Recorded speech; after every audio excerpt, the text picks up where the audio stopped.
Welcome back to Pro Sex Studio. I'm your host, Brian Downs. If you've been watching the channel, and who hasn't, then you've been seeing my videos revealing how the MCU is designed to make you feel really bad about your sexuality, like most big popular entertainments are. And my examinations of the character arcs of Captain America, Tony Stark, and Black Widow show that what the MCU is trying to do is make you feel ashamed about the subject of sex.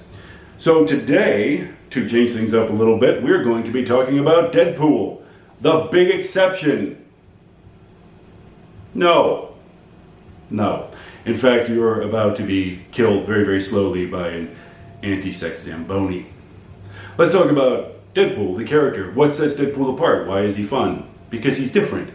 Because he kills. Because he drinks. Because he says naughty words. Because he's not the altruistic superhero that so many others are, Captain America, Colossus, and so on. You know what else he does? Screws. That's tied up in a bundle with his bad behavior. Deadpool is the exception because he has sex. He's also the exception because he's an anti-hero. He's not, the noble paladin that so many superheroes are said to be. So right away, we're running into 2 of the 12 anti-sex memes. I've identified 12 anti-sex memes that return again and again and again in popular entertainment to fuck with how you feel about your genitals. And the first one is, your problem is sex. When a protagonist, and let's say Deadpool is a protagonist, is presented as liking sex, wanting sex, pursuing sex, getting sex, or not, by the way.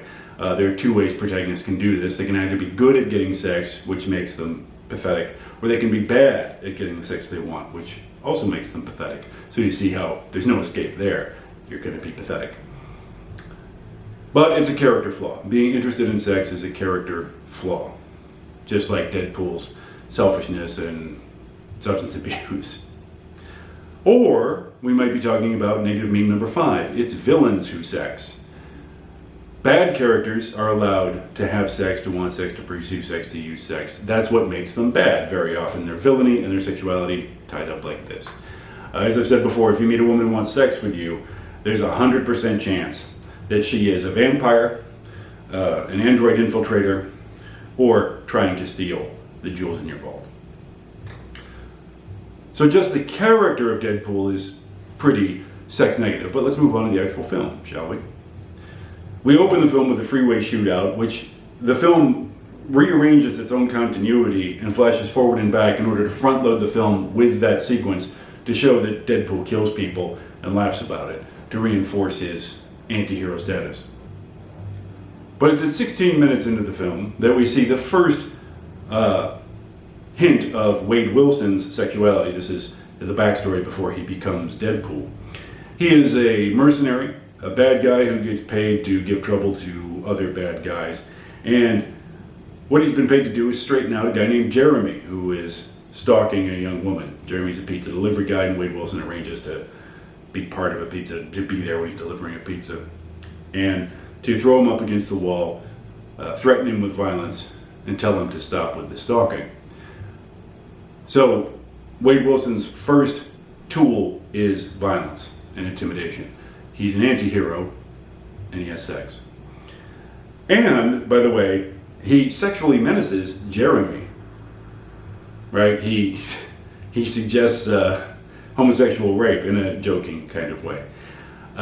So that's the first reference to Wilson's sexuality, is in a sinister and intimidating way. And, of course, although that scene doesn't make it very clear, stalking itself typically has a sexually obsessive component. What do we know about Jeremy's sexuality? His sexuality is screwed up. Minor character NPC, we never see him again. What do we know about him? His sexuality is screwed up. That's what we know. So he deserves to be sexually menaced, which is funny. Sex positivity? Not yet. It's not too much later that Wade Wilson meets the great love of his life, the other half of this Valentine's Day romance, Vanessa. Where does Wade meet her? In a bar called Sister Margaret's Home for Wayward Girls. Correction, Sister Margaret's School for Wayward Girls. Put your criticisms in the comments, that's what they're there for. In fact, let me hear your opinions in the comments.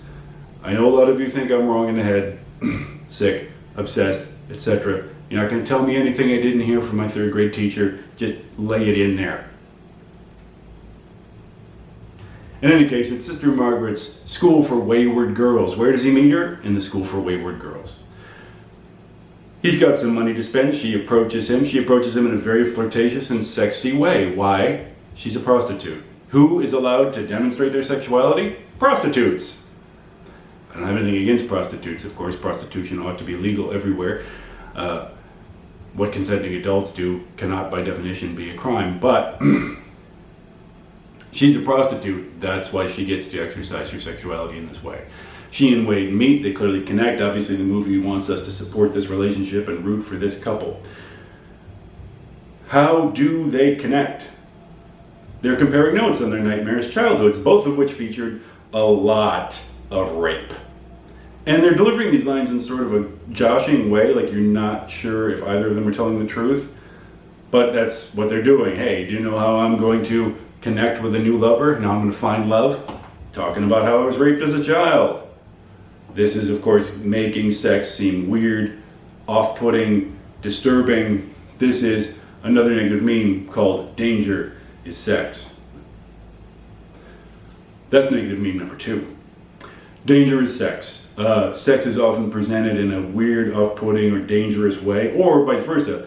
Danger is presented as being weirdly sexual. These two people meet. They clearly have an immediate physical chemistry and connection.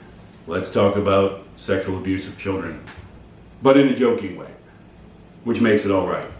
Or at least funny. It is funny. I'm all for jokes. But here's my point. Sex negativity.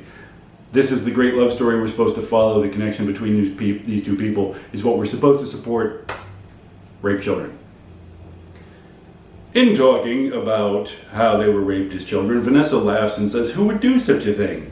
to Wade, and Wade looks into her eyes and says, "Hopefully you, later tonight." I deliver that at least as well as Ryan Reynolds does. I think that, let's agree about that. That you can put in the comments. Ryan Reynolds, fucking Canadians. Anyway, point is, literally, his big move, his line, his "yes, I want to have sex with you," is, it would be great if I could have a sexual encounter or relationship with you that was very similar to the horrific and ongoing abuse I suffered as a child. Is this sex positivity? Put your thoughts in the comments below. Let me help you with what your thoughts are. It's no, it's not. It's sex negativity. Now, this moment is interrupted by one of the other thugs, mercenaries who frequent the School for Wayward Girls. Big, heavily built man who comes by and says something like, "I'd hit that," to Vanessa. Vanessa immediately grabs him by the nuts and says, "Take it back, Fat Gandalf," or something like that. She calls him Fat Gandalf. So, what do we have here? We have these two people, Wade and Vanessa, they're meeting. We're supposed to support this relationship. This is a touching moment. This is how two hearts beating as one. It gets interrupted by an ugly, repulsive person who says, "I'd hit that," which, by the way, is exactly the same message Wade is trying to communicate. But Gandalf puts it more crudely. And so Wade and Vanessa use violence on Fat Gandalf. He gets grabbed by the nuts. They threaten him with violence. They force him to apologize. For doing what? For expressing his sexuality. Wade and Vanessa's sexuality was coming together clearly in a connection, childhood rape aside. So we have to inject an NPC character who will say something gross and off-putting. Danger is sex. Sex has to be presented in this disturbing way so it doesn't seem like too much fun. By the way, Vanessa is a prostitute. You can't talk frankly about sex with prostitutes. I talk frankly about my teeth with my dentist. Is there a difference? Is my dentist a prostitute? Is that what I'm trying to say? Are there dentists in the audience? I don't care what you think. Nothing wrong with being a prostitute. Dentists are different. Please notice that Wade and Vanessa's moment is not interrupted by someone who comes up and says, "I beg your pardon, but you look so nice in those jeans, and I understand that you are a sex worker. I wondered if I could make an appointment for later tonight." No. It has to be a gross and off-putting encounter, because you can't have sexuality be fun. This leads pretty directly into a year-long sex montage. Now, here's the thing. Wow, a sex montage. Panting, thrusting, sweating. She bites his earlobe. We see great shots, beautiful people, beautiful bodies. Boy, gee whiz, these people look like they're having fun. This is what we want. More of this.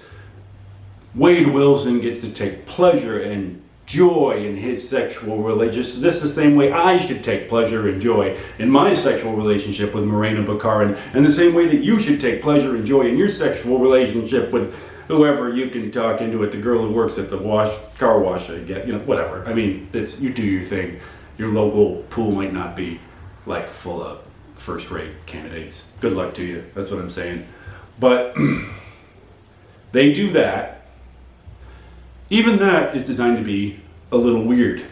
Like when she penetrates his rectum with an artificial phallus and he goes, no, no, no. Even that's designed to be a little off-putting. And we slide from the sex montage, which displays their very frequent and passionate sex life, unique in the MCU. Who else is having this much fun in bed? Who even has a bed? Not Captain America. But we slide from the sex montage into a scene where they are both partially undressed. Wade is naked from the waist down. She's wearing a sweater and her panties. They are in the bed.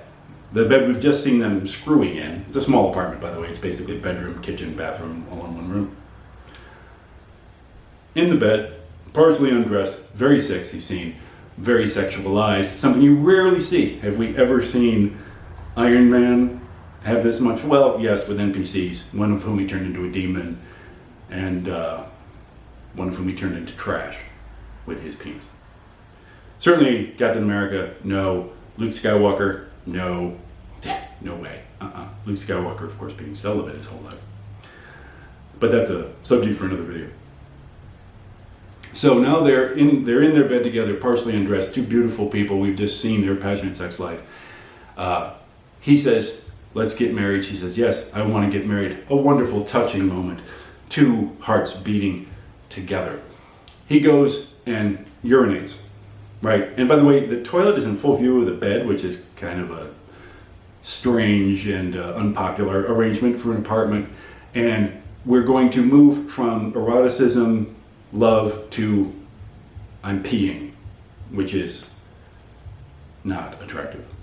Well, I don't find it attractive. Most people don't find it attractive. If you find watching Ryan Reynolds pee to be exciting, put that in the comments.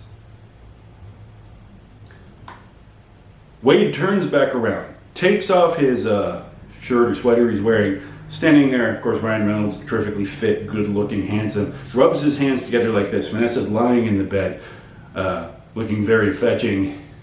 Looks like they're about to have some sex. No, they're not. Bam! Wade Wilson, who looks like the picture of fitness and health, falls down, collapses, goes to the hospital. Guess what, Wade? You've got terminal cancer. This is what I call negative meme number one, the wanting disaster. Wanting sex, pursuing sex, having sex, even talking about sex leads directly to a disaster. That was a year of sex they had. We compressed that into maybe a couple of minutes of screen time so that we could trot right into Wade is dying of a debilitating and painful affliction. A hell of a good case of cancer. This leads to not only, we would assume, physical pain for Wade, but also heartbreak for the two lovers. Meme number one, the wanting disaster. Sexuality, expressing your sexuality, attempting to express your sexuality. Certainly they expressed a lot of sexuality. Bang! Disaster, death, cancer. We will never, ever see them have sex again. Not in this film, and not in the next one. No. They never have sex again. We never get any kind of reference to their sex life like that again. That's over. They have a passionate year together. Disaster. No more sex. So Wade goes off trying to beat his cancer, of course winds up becoming Deadpool in a torturous process overseen by villains. And it's not until 1 hour and 11 minutes into the movie that we have more sexuality. Now, it is true, of course, that Wade's motivation is to get back into this relationship with Vanessa. So that is a little bit of sex positivity, that the movie does not blush to say that Wade wants to be back with Vanessa. He wants to be back in that bed. So give credit where credit's due. But 1 hour, 11 minutes into the movie, Wade realizes that Ajax, his enemy, the supervillain, is going to put Vanessa in danger in order to get to Wade. So Wade has to rush to Vanessa. He hasn't spoken to her in more than a year because he's been very confused about his whole situation. Of course, now he looks much different than he used to. He is, a big walking case of cancer. He rushes to the strip club where she's working. Danger is sex. Vanessa's going to be in danger very shortly. We go into the strip club. We see naked breasts. We see shaved snatches. We see girls swinging on poles. Danger is sex. But notice something else. Vanessa started this film as a prostitute. We have never seen her ever actually behave like a prostitute. I mean, allegedly her first encounter with Wade was a professional appointment, but that became a love affair very quickly. Was she continuing to be a prostitute during that year? Was she having sex with other people? The movie doesn't tell us, and it never comes up again. Now, Wade runs to the strip club to rescue her. She's working in the strip club. Not as a stripper, though. She's a waitress. She's no longer a sex worker. As far as we know, she hasn't had sex with anyone for a year. She's celibate now, because she should be celibate for Wade. Okay. This is another thing. This is negative meme number 7, I believe, celebrating celibate marriage. The idea that marriages are presented as without eroticism or sexless, or marriage-like relationships are presented as ideally being without eroticism or sex. As far as she knows, Wade is dead, and yet she is celibate, faithful to a relationship that no longer exists. But her sexuality is shrinking and shrinking. She starts out as a sex worker, now she's a waitress. How did that happen? Doesn't mention it. So Wade gets into the club and he sees Vanessa and she's leaning over the bar and he's looking at her ass and he thinks to himself, every time I see her it's like the first time, especially from this angle. And in a few minutes she'll be in mortal danger. Sex is danger, danger is sex, one of the negative memes. Also the wanting disaster, to think about sex, to be interested in sex, to look at your lover and say, wow, I am attracted to my own lover, bang. Kidnapping, danger, big third act fight.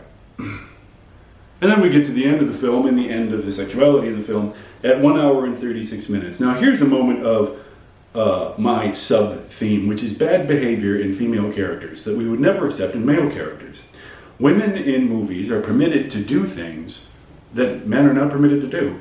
And those women remain protagonists, remain heroes. Big third act fight. Wade kills Ajax. He rescues Vanessa. He frees her from the box she was in. He has his first chance to have a conversation with her in more than a year since he left. She opens the conversation by punching him in the face twice and then trying to punch him in the balls, which he blocks. Now, I understand that this has all been very hard for her, right? Danger, terror, being kidnapped. She felt Wade was dead. It's all very emotional, sure. Switch their sexes. Suppose Deadpool was female and she was, going back to her boyfriend. And her boyfriend opened up this dialogue by punching her twice in the face. Would we say, yay! Deadpool's boyfriend, Vincent, has moxie. He's really got personality. No, we would be horrified. Horrified. But Vanessa can do it because Vanessa's female. It's a clear double standard that we see in these movies. What happens next? The very next thing that happens, Wade apologizes to Vanessa. He apologizes profusely for the whole situation. Your girlfriend punches you in the face twice, tries to punch you in the nuts. You should apologize like Deadpool apologizes. Bad behavior in female characters. Now we get to the end of the movie and he reveals his new face to her, but they embrace, they kiss. She says, after I have a few drinks, that's a face I want to sit on. So they talk frankly about sex, but they're also standing fully dressed in a big public place. Colossus is right there. They kiss, they're not going to have sex there. It's implied they're going to have sex later. We never see that. So They do imply they're going to have sex later. Give credit where credit is due, but we don't see that ever again, not even in Deadpool 2. What we see in Deadpool 2, which I'll only talk about very briefly here, is they decide to have a baby. Which is why Deadpool 2 is a terrible film, by the way. You start out with Deadpool being the merc with the mouth, etc., etc. He's the anti-hero. You turn him into Ward Cleaver in a bodysuit by the end of Deadpool 2. Intentional family, adopting children. What? Anyway, they decide to have a baby. It's not clear if they manage to impregnate Vanessa or even have sex even once. That's not made clear in the film Deadpool 2. Then Vanessa gets murdered! The wanting disaster. So what we see is that Deadpool, which is often considered to be different and unusual in especially MCU films because of its sexual content, in fact presents that sexual content in a way that's designed to make you feel bad about yourself. It's designed to make sex look weird, gross, dysfunctional, and undesirable. Weird, screwed up people have sex, and then those people die of cancer.